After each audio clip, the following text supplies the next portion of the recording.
வணக்கம். இன்றைய காணொளி என்ன அப்படின்னா, இளைஞர்களின் எதிர்காலத்தை பத்தி. ஏன்னா நம்ம நாட்டோட எதிர்காலமே இளைஞர்களோட கையில தான் இருக்குங்கிறது எனக்குன்னு இல்ல, உங்களுக்கு எல்லாருக்குமே தெரியும்.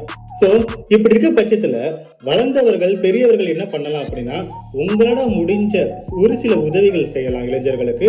ஒரு சில நல்ல விஷயங்களை இளைஞர்களுக்கு சொல்லிக் கொடுக்கலாம். சோ என்னோட தரப்புல இப்ப நான் என்ன சொல்ல வரேன்னா, போதைப் பொருட்களை அடியோட நிறுத்துங்க.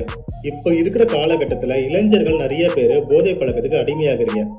இது உங்களுக்கு வேண்டாம், உங்க குடும்பத்துக்கு வேண்டாம், உங்க சுத்தி இருக்கிறவங்களுக்கு இது ஆபத்து. சோ அடியோட இந்த போதை பழக்கத்தை இன்றோட நீங்க விடணும்.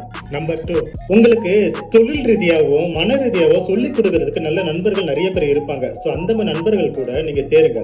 சேர்ந்துக்கிட்டு நல்ல விஷயங்களை நீங்க கத்துக்கங்க இந்த டைம்ல. நம்பர் 3, இப்பவுமே உங்களோட பாதைகளை சரியான வழியில நீங்க கொண்டு போங்க.